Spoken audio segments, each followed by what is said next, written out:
The way a man gives a dollar will tell you everything about his soul. Richard Halston once said that to a room full of investors, and they all laughed because coming from a man worth $9.2 billion, it sounded like wisdom, not arrogance. But that was before the night a Waitress proved him wrong. The restaurant was quiet in that expensive way where even the clink of a glass sounded controlled. Warm lights reflected off polished marble and designer watches while deals worth more than most homes in America were whispered over steak and wine. Richard sat at the center of it all, tailored suit, perfect posture, eyes that never lingered on anything he didn't already own or intend to. Emily Carter moved through the room unnoticed like she always did. Her black uniform pressed her steps light, her expression calm. She had been on her feet for 9 hours straight. Yet nothing in her posture asked for sympathy. She placed plates, poured water, refilled glasses, always with the same quiet precision, like she was observing something deeper than orders and tips. Richard noticed her the way he noticed everything, eventually not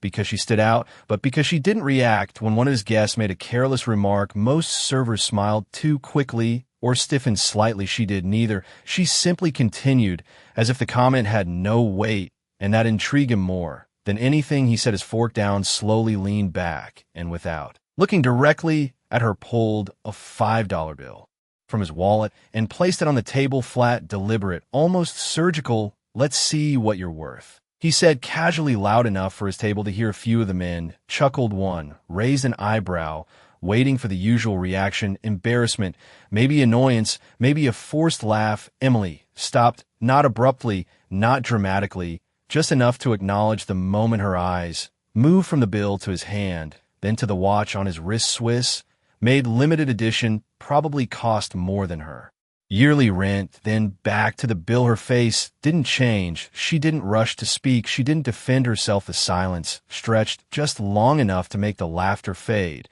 and something else settle into the air.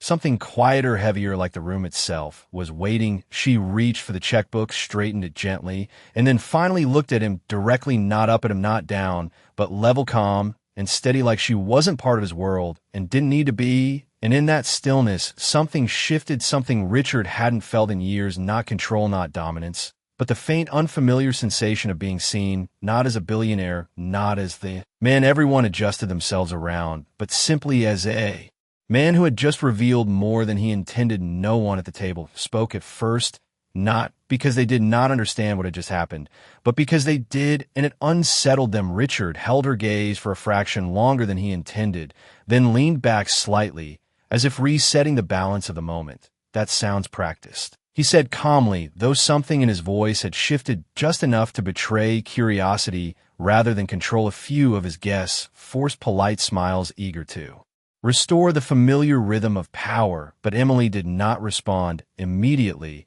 She placed a glass of water beside him, adjusted the angle of the silverware with quiet precision, then said, "No, sir, it is simply observed." Her tone was even, not sharp, not submissive, just clear, like she was stating a fact that did not need defending. One of the men laughed lightly, trying to dissolve the tension. "Come on, it is $5. Do not take it personally."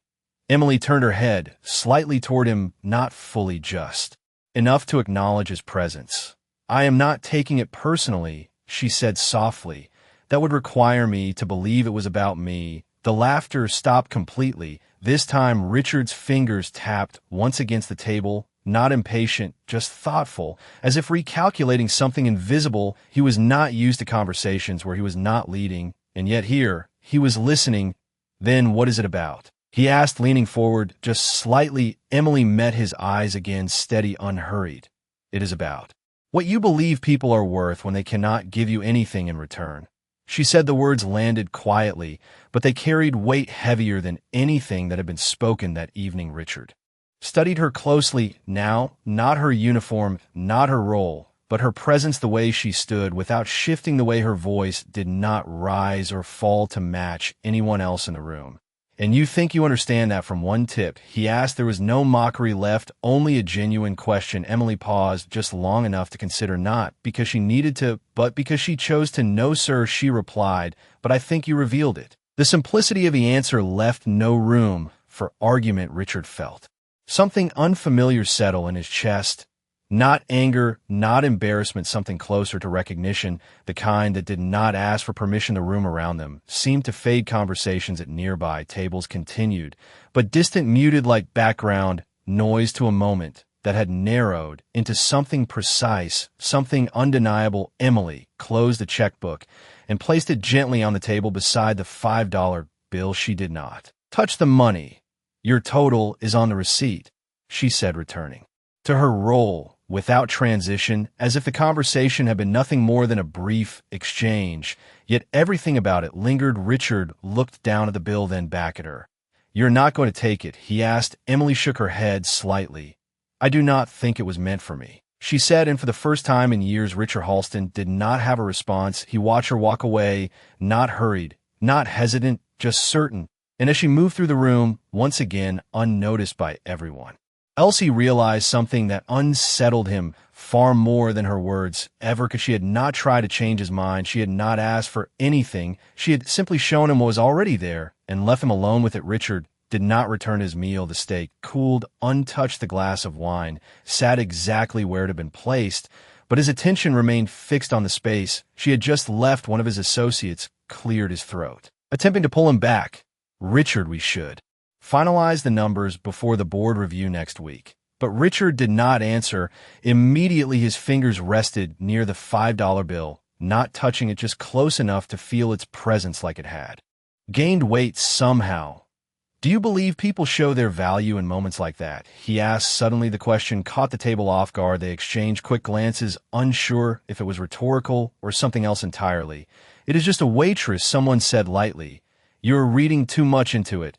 Richard's eyes shifted slowly toward the speaker, not sharp, not angry, just different. "That is exactly the point," he replied quietly. The conversation stalled again. No one pushed further. They had seen this before, not the silence, but the shift. When Richard began to think instead of decide, it usually meant something was about to change, but none of them knew what this time. Minutes passed, and the rhythm of the restaurant resumed around them. Plates moved, conversations rose and fell. But Richard remained still, replaying her words, not the sentence itself, but the absence of effort behind it. She had not tried to impress him. She had not positioned herself. She had simply spoken as if the outcome did not matter, and that was what unsettled him the most, because everything in his world was built on outcomes, on leverage, on control, and she had stepped outside of all of it without asking permission. "Excuse me," he said, finally standing before anyone could respond. He had already moved away from the table, his steps measured, not rushed, but purposeful. He crossed the dining room, scanning for her, not with urgency, but with a focus he rarely gave to anything outside his business. She was near the far end of the room, speaking softly to an elderly couple. Her posture slightly lowered, her tone gentle, different from how she had spoken to him, but not weaker, just adjusted, present. He stopped a few feet away, waiting, not interrupting for once. When she finished and turned, she saw him standing there, the same man, the same suit, the same presence, but something in his eyes had changed, not softer, not warmer, just less certain. "I would like to understand something," he said, his voice lower now, controlled, but without the edge from before. Emily did not react beyond a small nod. "Understanding usually starts with listening," she replied simply. He almost smiled, not because it was amusing, but because it was accurate. "Then I am listening," he said, and for a moment neither of them spoke. The noise of the restaurant filled the space between them, but it felt distant again, like they were standing outside of it. Emily studied him briefly, not analyzing, not judging, just seeing. "You're used to people responding to your expectations," she said. "That is not the same as understanding them." Richard exhaled slowly, not in frustration, but in recognition. "And you believe you understand me?" he asked. Emily shook her head. "Slightly, no," she said. "I believe you showed me enough." The words were quiet, but they carried the same weight as before, steady, undeniable. Richard glanced down at the $5 bill still in his hand. He did not remember picking it up, but there it was, a small piece of paper that now felt like evidence of something larger, something he had not intended to reveal.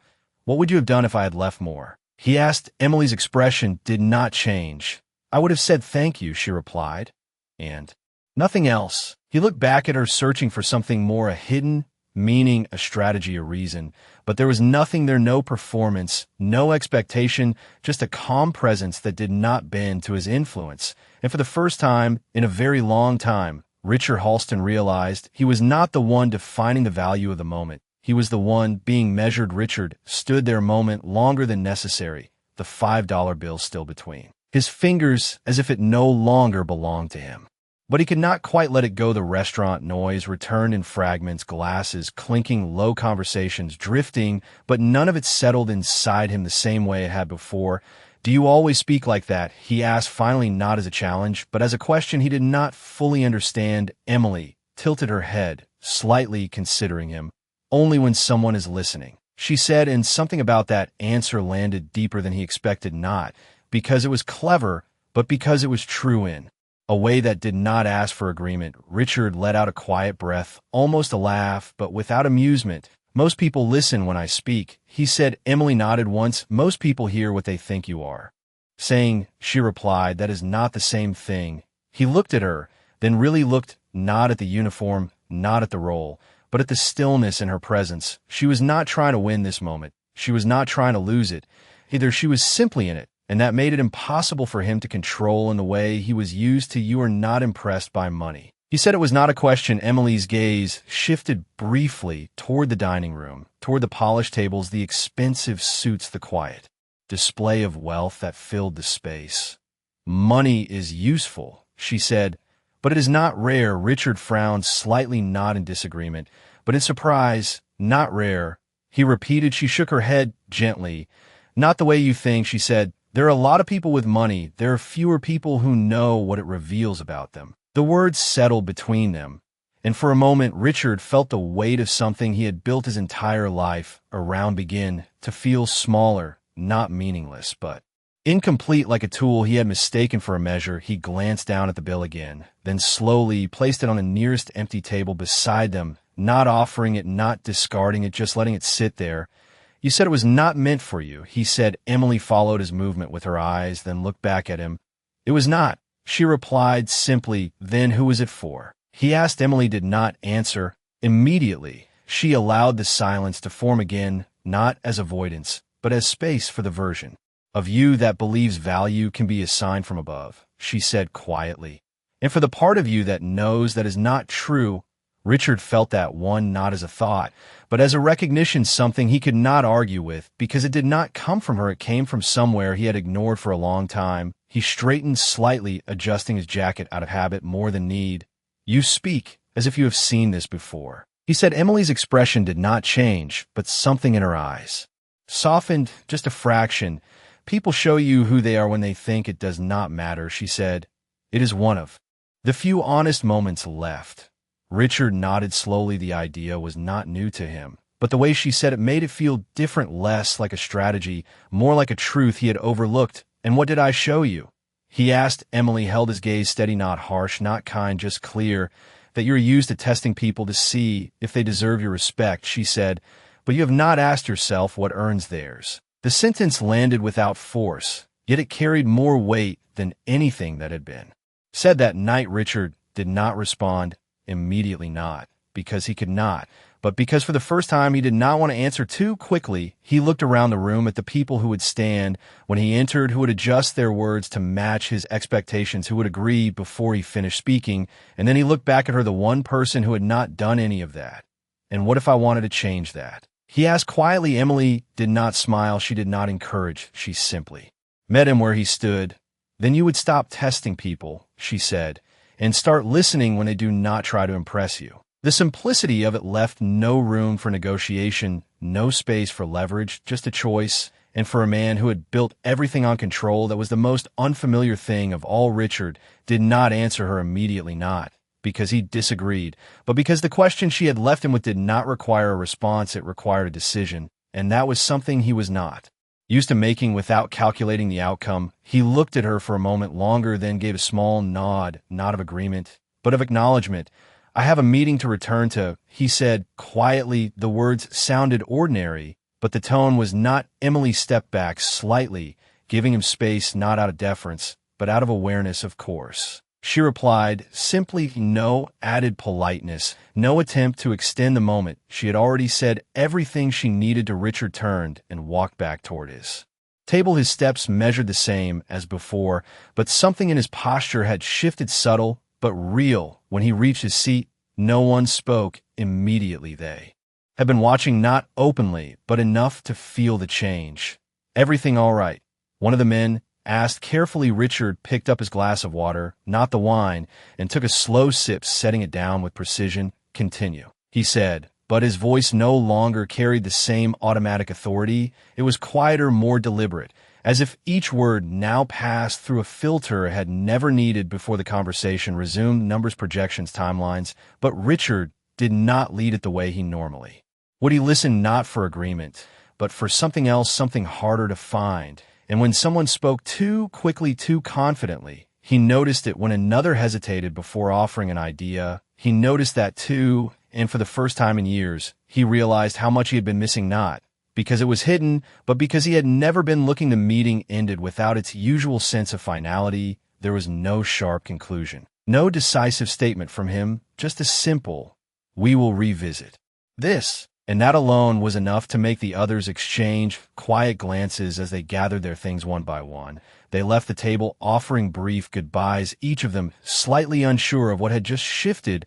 Once they were gone, Richard remained seated. The restaurant had thinned out, the late evening calm settling in around him. He reached into his pocket and pulled out his wallet, then paused, his fingers resting against it, as if reconsidering something deeper than the motion itself. Across the room, Emily moved through the remaining tables, finishing her shift the same way she had started it, steady, precise, unchanged. She did not look toward him, and that absence of attention felt more significant than anything else that night. After a moment, Richard stood and walked toward the front of the restaurant, not toward her, not this time. But as he passed the table where the $5 bill still lay untouched, he stopped. He looked at it for a second, then took out a pen from his jacket pocket and placed it beside the bill, writing something quickly on the receipt paper next to it. Not a message, not an explanation, just a number.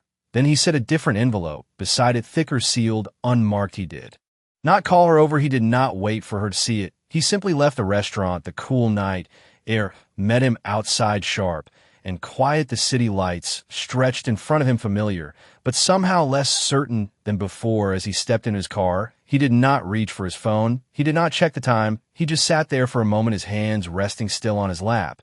And in that silence, one thought surfaced, not loud, not urgent, but clear. For the first time in a long time, he was not thinking about what something was worth. He was thinking about what it meant. The restaurant had nearly emptied by the time Emily reached the table, the lights dimmer, now the air quieter, as if the room itself was exhaling after a long night. She moved with the same steady rhythm, collecting glasses, aligning plates, restoring order, without drawing attention, until her eyes caught the envelope. It sat beside the untouched $5 bill, exactly where he had left it. She paused, not startled, not curious, just aware.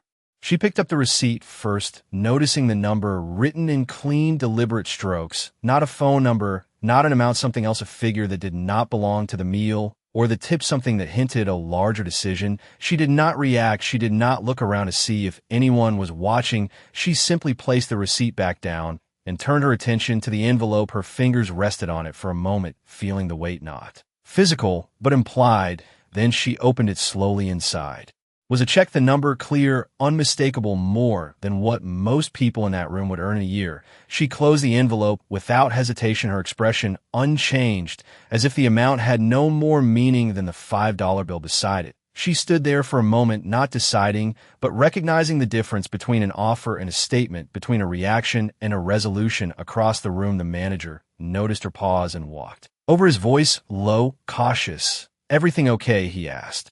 Emily handed him the envelope without comment. He glanced inside, and his eyes widened slightly before he looked back at her. "Do you know who left this?" he asked. She nodded once. "Yes." She said nothing more. The manager hesitated, unsure whether to be impressed or concerned. "This is a lot of money," he said quietly. Emily's gaze shifted briefly to the table, then back to him. "It is not mine," she replied, her tone calm, not dismissive, just certain. He frowned, slightly confused. "He left it for you." Emily shook her head gently. "He left it because of me," she said. "That is not the same thing." The distinction settled between them, and the manager found himself without a response. He had seen large tips before, gestures meant to impress or compensate, But this felt different, heavier, less about generosity and more about something else, something he could not quite name. Emily reached for the $5 bill, lifting it lightly between her fingers for the first time that night. She looked at it not with judgment, not with amusement, just with clarity.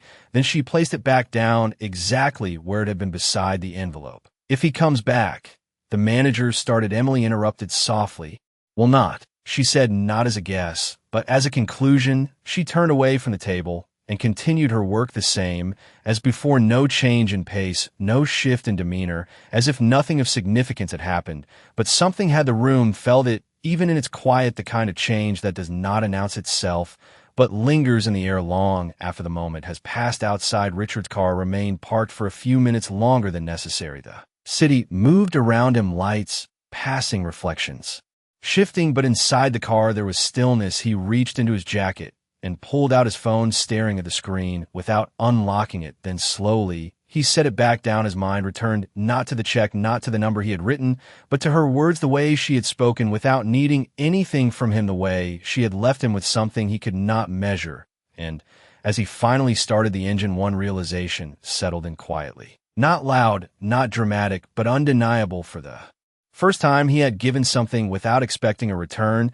and it had cost him far more than money. The next morning did not feel different. At first, the city moved with the same rhythm, traffic building and long lines, people rushing with coffee in hand, schedules already pulling them forward. But inside a high-rise office 42 floors above the street, something had shifted. Richard sat at the head of a long glass table, the skyline stretching behind him like a statement of everything he had built. Numbers filled the screens around him, projections, forecast, decisions waiting to be made. His team watched him closely, the way they always did, waiting for direction, for certainty, for the version of him that never hesitated. But today there was a pause, not long, not obvious, just enough to break the pattern. Walk me through it again, he said quietly. One of his analysts blinked, slightly surprised. They had already gone through the presentation twice, but he nodded and started over, his voice careful, measured, as if aware that something in the room had changed. Richard listened, not to confirm his own conclusion, but to understand the reasoning behind each number, each assumption, each risk. When the analyst finished, there was silence, not the usual expectant silence that followed, waiting for approval, but something else, something more open. What do you think we are missing? Richard asked. The question landed differently this time. It was not rhetorical. It was not a test. The team exchanged glances, unsure how to respond, until one voice spoke up, hesitant but honest, the human side. She said softly, we are optimizing for profit, but we are not considering how it affects the people involved long-term. In any other meeting, that answer might have been dismissed as secondary, irrelevant to the objective, but Richard did not interrupt. He did not redirect. He simply listened the way he had said he would. The room held its breath, waiting for the correction that never came. Instead, he nodded once, slow, deliberate. Then, we are not finished, he said. The tension eased, slightly, confusion replacing it. This was not how he usually worked. Decisions were made quickly, efficiently, without room for uncertainty. But now there was space, and that space made them uncomfortable and curious. At the same time, the meeting continued, but the tone had changed. Questions replaced assumptions, discussion replaced direction, and when it finally ended, there was no clear victory, no immediate conclusion, just a sense that something more important had begun. As the room emptied, Richard remained seated for a moment, his gaze drifting to the city below, his reflection faint in the glass. He saw himself not as others did, not as the man who controlled outcomes, but as someone who had spent years assigning value without ever questioning the measure. His assistant knocked lightly on the door, stepping in with a folder in hand. Your lawyer is on the line, she said. He needs confirmation on the revisions. Richard took a breath, not heavy, not dramatic, just steady. Put him through, he replied. The call connected quickly, formal, efficient, the way these conversations always were. We receive your request, the lawyer said. Are you certain you want to proceed with these changes? Richard looked out at the skyline again, the buildings, the streets, the movement, all of it familiar, yet slightly different through the lens of what he now understood. Yes, he said simply. There was a pause on the other end, as if expecting more explanation, but none came. Very well, the lawyer responded.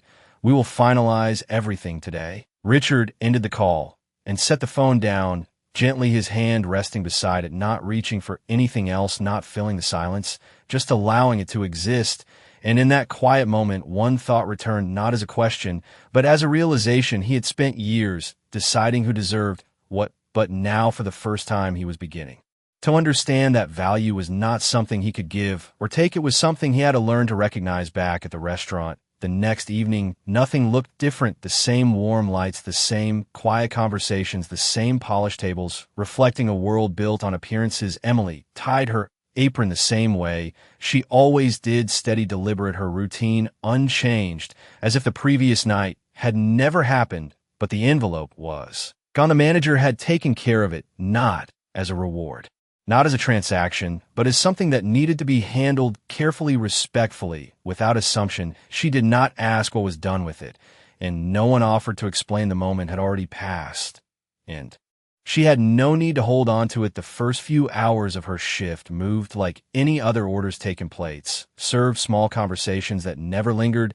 yet something subtle had shifted in how she moved, not in pace, not in posture, but in awareness. She noticed more, not because she was looking harder, but because she was present in a way that did not divide her attention between expectation and reality. Across the room, a young man sat alone at a corner table, his suit slightly worn, his eyes moving between his phone and the door, as if waiting for something that had not arrived. When she approached, he ordered quietly, his voice polite but uncertain. When she returned with his meal, he thanked her twice, not out of habit, but out of hesitation, as if unsure of how to exist in a place like this. Emily nodded, once placing the plate down with the same care she gave every table. She did not linger, she did not offer anything beyond what was needed, but when she stepped away, she noticed the way he counted his cash before placing it on the table, not hiding it, not displaying it, just making sure it was enough. Hours later, when his check was settled, she returned to clear the table. The amount left behind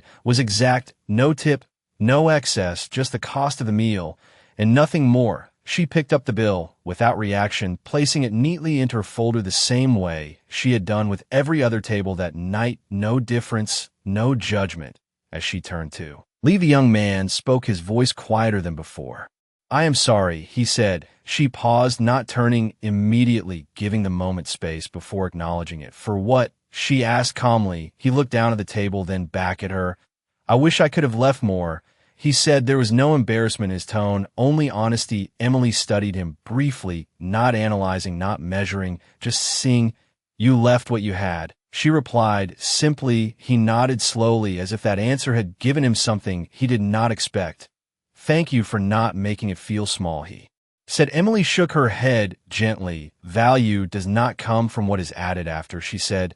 "It comes from what is given when there is nothing extra." The words settled between them, and this time there was no tension, no shift in power, just understanding. The young man smiled faintly, not because the situation had changed, but because the meaning had.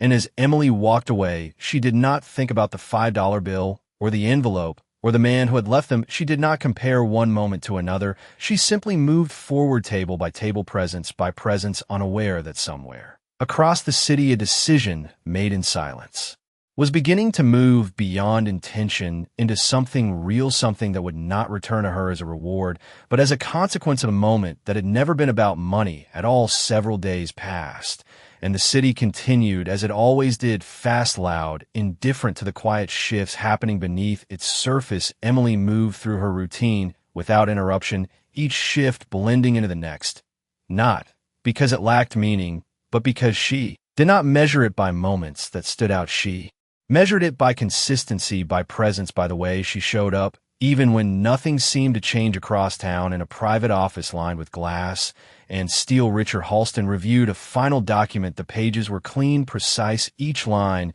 carrying decisions that would ripple far beyond that room. His lawyer sat across from him, composed, professional, but still watching closely. "Once this is signed, there is no simple reversal," he said. Richard nodded, once his expression calm, not conflicted, just certain. He picked up the pen the same way he had signed countless agreements before, but this time there was no urgency, no pressure to conclude, only a quiet understanding of what the action meant. he signed slowly, not for effect, not for anyone watching, but because he was present in the moment in a way he had not been before. When the pen left the paper, he did not feel a sense of victory or loss, just clarity. The lawyer gathered the documents carefully. "Is there anything else?" he asked. Richard leaned back slightly, his gaze moving to the window, where the city stretched out, familiar, but no longer defining. "No," he said, "that is enough." Later that evening, without announcement, without reservation, he returned to the restaurant, not to repeat the moment, not to correct it, but to see if it had truly passed the way it felt like it had. He entered quietly. No one turned, no one recognized him in the way they usually would, and for once he did not mind. He chose a table near the edge of the room, not central, not hidden, just present. When Emily approached, she did not react beyond her usual nod. "Good evening," she said, her tone the same as always, steady, neutral, aware. "What can I get for you?" Richard looked at her for a moment, not searching, not expecting, just acknowledging. "Just coffee," he replied. She nodded and stepped away, returning minutes later, placing the cup in front of him with the same precision, the same quiet care. There was no mention of the previous night, no glance toward anything that had happened, and that absence confirmed what he had already begun to understand. The moment had never belonged to her, it had belonged to him. He reached for his wallet when he finished placing cash inside the check folder, not calculated, not symbolic, just enough to cover the cost, and a modest tip, nothing excessive, nothing performative. When she returned, she collected it without looking inside. "Thank you," she said simply, and turned to leave. "Emily," he said her name, not loudly, just enough to pause her. She turned slightly, waiting. He met her gaze, not above, not below, just level. "You were right," he said. There was no explanation, no context, just the statement. She held his eyes for a brief moment, then gave a small nod, not in agreement, but an acknowledgement. "Most things do not need to be said twice," she replied, and with that she walked away, leaving him not with an answer, not with a conclusion, but with something quieter, something that did not demand recognition. As he sat there finishing the last of his coffee, Richard realized the shift was complete, not because the world had changed, not because she had changed, but because he had stopped trying to assign value from a distance and started recognizing it where it already existed. And as he stood to leave, no one noticed, not because he was invisible, but because for the first time he was not trying to be seen, and in that quiet absence of attention, he understood the one thing he had spent his life overlooking. Respect is never something you give when you decide. It is something that appears when you finally understand you were never the one holding it in the first place.